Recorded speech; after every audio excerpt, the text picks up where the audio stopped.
Now, I want to go to that question I've got about this very suspicious decision by the Victorian Premier Daniel Andrews to suddenly scrap the 2026 Victorian Commonwealth Games. Actually, I've got heaps of questions because it stinks to high heaven, but a new one. What did the Prime Minister know and when did he know it? Now, no one can actually buy Premier Daniel Andrews' excuse that he just suddenly realised that he couldn't afford these games because the cost had almost tripled to $7 billion. Just 8 weeks after his budget said that actually cost 2.6. Now, the Premier must have known long ago, right? It didn't nearly triple in price just overnight.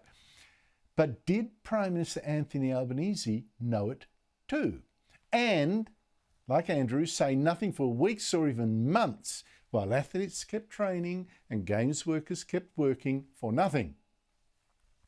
And the reason I ask is that back in May, Albanese's government handed down its own budget with a surprise. There was not $1 in it for the Victorian Commonwealth Games, which is just 3 years from now, right? 3 years away. And you compare, the Abbott government gave the Brisbane Commonwealth Games more than $150 million 4 years before those games. And I just wonder why, if that's why, suddenly figuring, oh, golly, I'm not going to get this bailout from the Albanese government, or maybe the Albanese government thought we can't put in money of games that are already cancelled, either way. But if it was, I'm not going to get this bailout from Albanese, is that why Daniel Andrews suddenly rushed over to China just a few weeks before the budget? Without journalists, without business or trade officials with him, a complete mystery. I mean, Andrews already said, well, it's about getting more Chinese students to come here.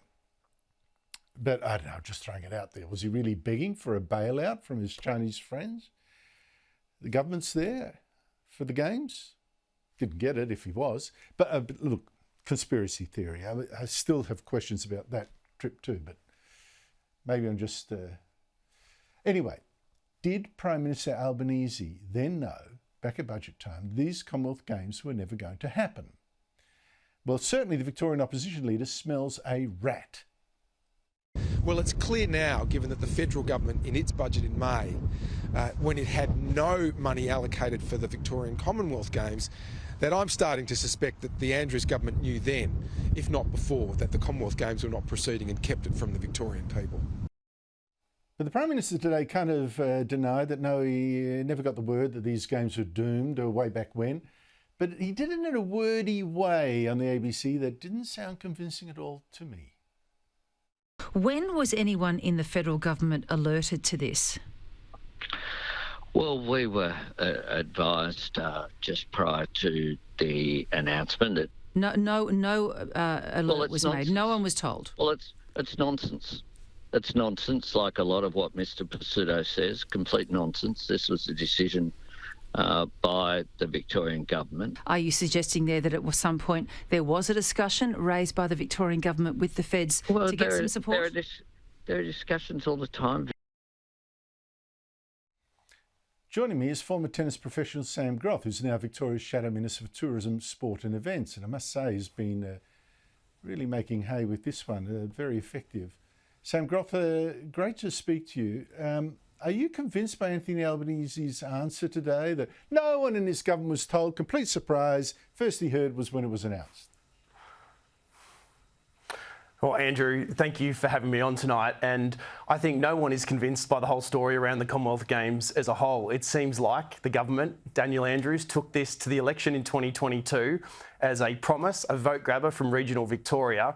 And it seems the wool's been pulled over everyone's eyes, possibly including the federal government. But I find it hard to believe that they allocated zero money in the last federal budget with the Games less than 1,000 days away.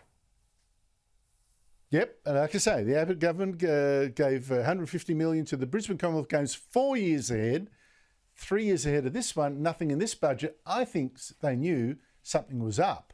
Now, does it actually matter if the Albanese government was warned weeks or months ago, that the Games would be cancelled? What hangs off this? Well, I think there's more than that question just to answer from both the Albanese government, but specifically here in Victoria from Daniel Andrews, but also from the Chief Minister in charge of the Commonwealth Games delivery in Jacinta Allen, I think there's questions right across the board. How did the Daniel Andrews Labor government only 8 weeks ago deliver a budget that included $2.6 billion, the full funding for the Commonwealth Games at the time, and 8 weeks later, the Games blow out to what started at $6 billion at his press conference 48 hours ago to $7 billion 3 sentences later? I mean, there's so many questions. I mean, you look back at the report that was released today from 2019 that has come out and said this wasn't feasible, that if you were going to run a regional Commonwealth Games, you had to aim for 2034 to be able to do it properly. And the government so far has tried to blame everybody else but themselves. They've blamed the department, they've blamed consultants, just a little bit of responsibility. But you just have to question whether anybody in the Daniel Andrews government will start to take any responsibility. And you heard our opposition leader, John Pizzuto, today. Jacinta Allen, there is no ministerial responsibility here. She's resigned tonight as the Commonwealth Games Minister. Of course, the Commonwealth Games in Victoria no longer exist, but what she should have been doing today is resigning her position from Cabinet completely. I think I wouldn't take the spotlight off Daniel Andrews because, look, to me, this has got all the hallmarks like of his decision about the suburban rail loop, right?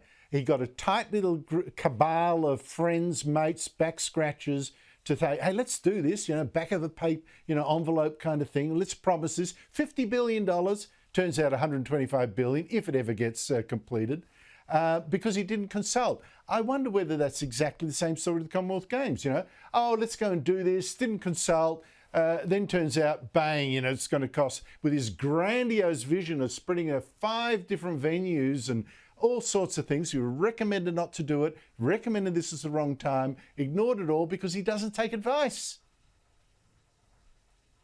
No, he thinks he knows absolutely everything, doesn't he, the Premier Daniel Andrews? But also the narrative that they've been trying to spin over the last couple of days is the Commonwealth Games, they were desperate. They desperately needed the Victorian government to bail us out. They were begged to do so. I mean, it turns out the government sent a junket over, led by Daniel Andrews and Martin Pakula at the time, and actually presented their vision for a regional Commonwealth Games. They knew exactly what they were getting themselves into. They knew exactly what the costings were going to be. They used it as a tool to win votes in those regional cities that they so desperately needed to win the November 22 election. And now they sit here and they're pulling the rug out from underneath those communities. And yes, they're talking about delivering the infrastructure and everything that was going to come along with the Games. They no longer have a March 26 deadline to do so. Will those costs be put in? Will the cities get actually a say in what legacy is delivered? I mean, there's so many questions still up in the air with the way this government is acting around this. But to be honest, there needs to be some responsibility. There needs to be questions asked. I mean, I think the biggest question to come out of all of this is who was responsible? And the second one is, where does a figure of $7 billion come from 8 weeks after the budget was delivered? The Commonwealth Games Association. No one knows. No. No, they say it's they were told it wasn't going to be that much, up, only in June.